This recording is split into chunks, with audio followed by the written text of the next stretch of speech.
YouTube, back again, weighing the Subaru, or showing you how to weigh it. A lot of people have asked me how I know the weight of my vehicle. Do I have those race scales? There's a few different ways you can do this. First, the reasons why you'd want to weigh your vehicle. I like, just like performance modifications, for me specifically, you may not be performance oriented. Maybe you clicked on this video because you just want to see how to weigh your vehicle for a small amount of money. And we will go into that in just a second. The reason being for me is that, like, when you dyno a vehicle or take it to the dyno to see how much horsepower you've gained from certain modifications, it's kind of like that for me with things that I've done. Carbon fiber hoods, bumper beams, removing the ABS, changing out the windows to crank windows as opposed to power windows. Little things here or there. Obviously, I'm not going to weigh every little thing. I do a bunch of things and then weigh the vehicle to see kind of the change there. And that's for me. Obviously, the vehicle is going to handle a little bit differently, but if you remove 2 pounds one day and then 2 pounds another day and then 50 pounds another, you're not going to notice that over the course of each individual drive. A longer period, you will notice that. So we're going to go over the 3 ways to weigh your vehicle. First way is race scales, and that is the tool that you can buy. Computerized tool. Basically, you hold the tablet in your hands, some variation of one. Either it's wireless or it's connected by wires to 4 individual pads that you would raise and then lower your vehicle onto, and it would show you the weight of your vehicle and the weight at each corner and the front rear distribution. Great tool. I do not have, I have the money, but I'd rather spend it elsewhere. My wife barely lets me spend money on my track race car, as she calls it.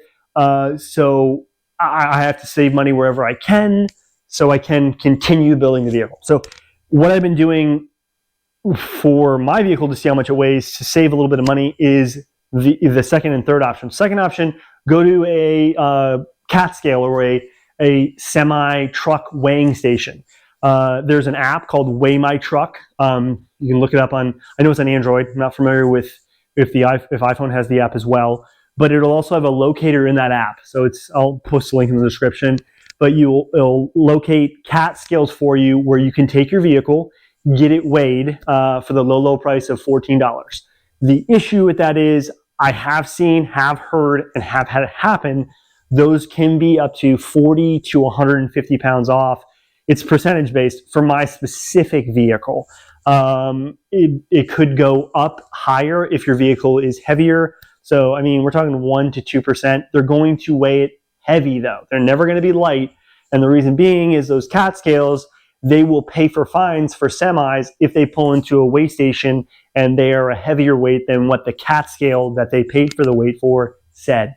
So we don't want to have to pay those fines. They jack up the weight a little bit to where there's a discrepancy of probably like maybe a percentage point, could go up to 2 percentage points.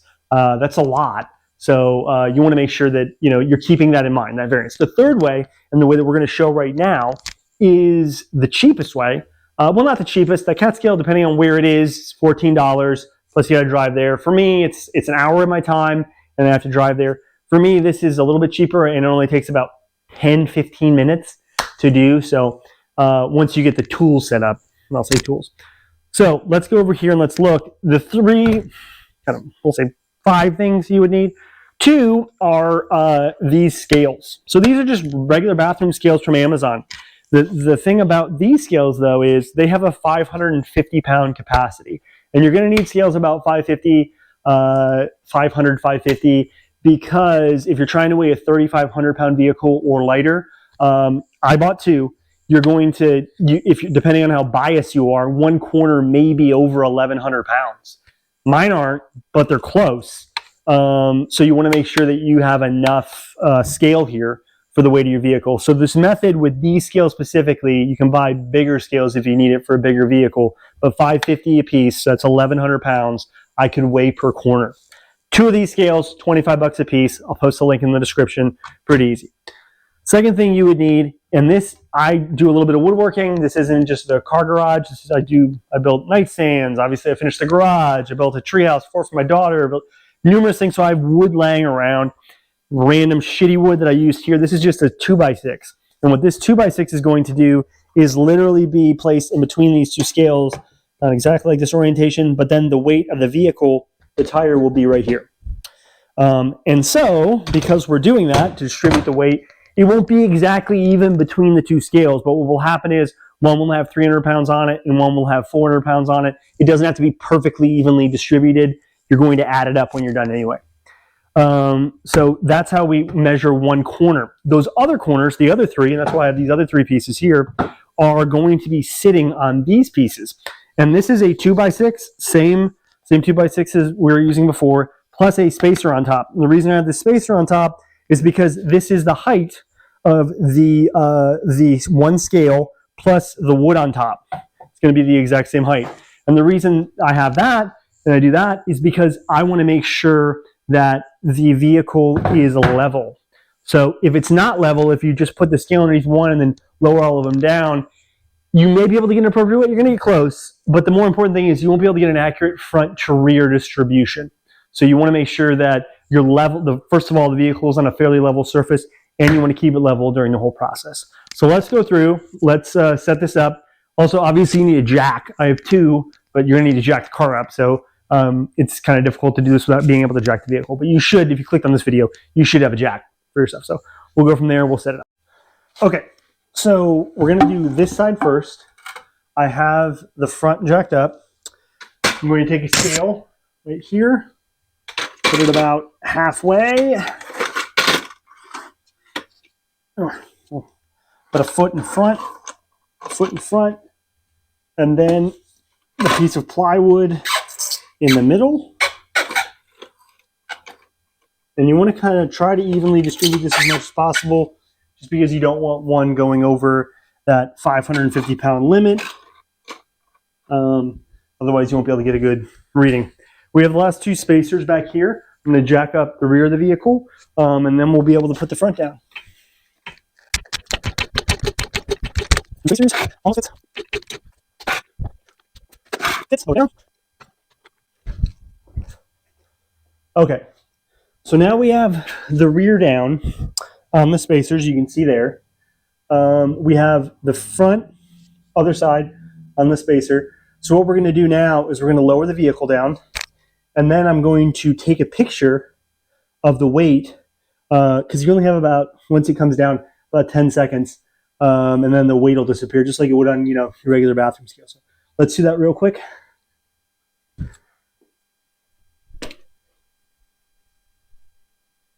Lowering down. Okay. And then if we come over here,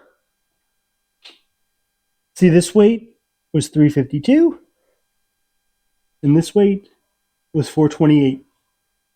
And all we're going to do is add those numbers together. Typically what I do is I jack it up and I lower it down a couple times just to ensure that I got a good, average. But that's basically what you're going to do for all four wheels. Then just add up front, add up rear, and then you're done. But again, final view. I'll do each one and just take a quick video of each corner, just so if you want to see what my vehicle weighs specifically. That's how that looks. So that looks. That one. And then that one. Okay, so now we've switched from right to left. So this now has spacer underneath it. This one now has scales underneath it. And all we're going to do is just lower this bad boy and then check those weights. So we lower her down. So she's off. Then come over here, look at the weights. So we got what? 335 and 466. Onto the back. Okay, so now we're in the rear. Again, pretty easy process. Just jacking up the front, jacking up the rear, switching things out. Again, this should take 15 minutes tops. Everything else has a spacer on it. Now we're going to lower this puppy down. Oh, that was a little bit harder than I thought. And look at the weight. See, it's much lighter back here, even with a full tank. So we got 239 and 242. One last wheel. Okay, last side here. Lowering down. Let's take a look. So it's going to be a little bit heavier on the other side. Fuel tank's a little bit bigger over here and it's full. So 304 and 321. All right, let's get these out from underneath, and then we'll do some quick math and see A, the total weight, and B, the front to rear weight distribution.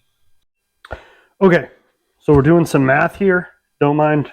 This is my tuning laptop. I'm sure people wondering about this thing. I told you it was in my last video. It was from 2005. Missing keys. There's a C-clamp holding it. Either way, funny stuff. So the weights here, all we did was add everything up. So the weight from, I have everything marked from front to rear, and then driver, passenger. So 801 in this corner, 781.2, 482.2, and then 626.2. So, and then I added the front weight, which was 1,582, and then 1,108 for the rear, so you can clearly see its front bias.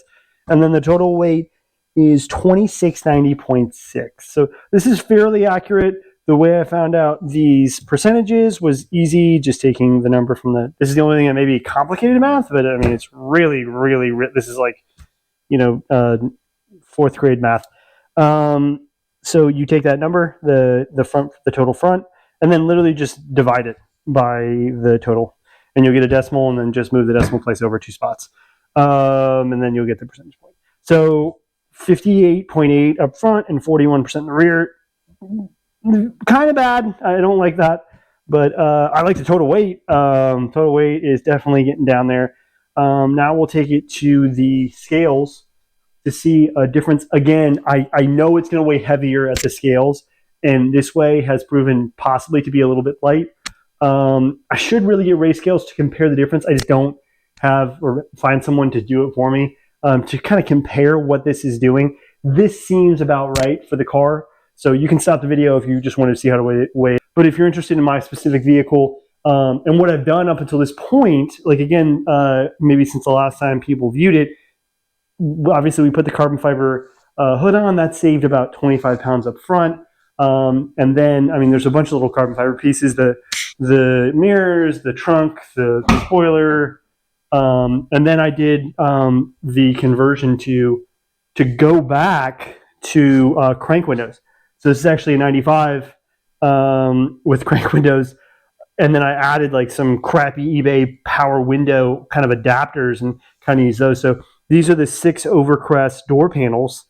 And then I was able to, I asked if you could, I bought them on like a Black Friday deal. I asked if they had accommodations for the cranks, and he said he's never had anybody do that, or he didn't know, but he's willing, but he said I could return them if they didn't fit. So, but they do work, because you can't use this on regular RS door cards because there's a bulge right here and the crank would hit it. The 6 overcrest ones, I'm sorry, have that, accommodate that. So in these weigh, I think 2 or 3 pounds a piece, as opposed to the 8-pound ones so they're 5 pounds per door panel I'm saving. And then I took a lot of wiring and power steering motors out, probably about 15 pounds a door, if I'm being honest. So that took a lot off. Added my wife's seat in. That actually added weight. So last time I weighed it. And then I actually weighed it with a quarter tank of gas last time. But I did do a whole bunch of other stuff. And then another thing that saved me like 20 pounds was this titanium exhaust. Beautiful piece. It is unbelievably loud. That's why I put the double silencer on it just for cold starts. It is crazy loud. For the track, I may just have to, because obviously you can add something for the silencer here. There's a little hole on the bottom to accommodate the silencer. I may just make like a kind of a Laguna pipe that comes this way that I can kind of bolt in and take out whenever I need to, because I think they have a noise ordinance at the track. They can only go to like 105 decibels, and this thing's got to be way louder than that. And then the other thing that would actually lighten the vehicle are those wheels up there. They would lighten it even more, because these wheels are 225 45/17 tires, summer tires, not a 200 tread, just like a 320, I think, or 340 tread wear tire. And the wheels are actually lighter than these. So I would save about I think it's 3 or 4 pounds per corner. So it's almost 16 pounds. So 16 pounds off this. I'd love to get it in the 25s based off this scale in the 25s. I don't know if that's doable, but we can get 16 pounds just by going off that. And then I want to do a carbon fiber drive shaft, which is expensive as hell. It saves about only like 8 or 10 pounds. It's rotating mass. And then the next step would be the brake rotors, getting 2-piece ones that save about 4 pounds per corner. So I think I can get it under 2,500 or into the 2,500s with like a half tank of gas and those mods. Full tank of gas is going to be tough. But for my car right now has, you know, you may see my other videos, it has around, we'll round it out, say 380, 390 horsepower, nearly 400. And it weighs 2,600 pounds. So, I mean, this is crazy compared to like the newer Subarus that can weigh upwards of 3,500 from the factory. Most, you know, weigh about between 33 and 34. So we're talking 700, 800 pounds lighter, which is nuts.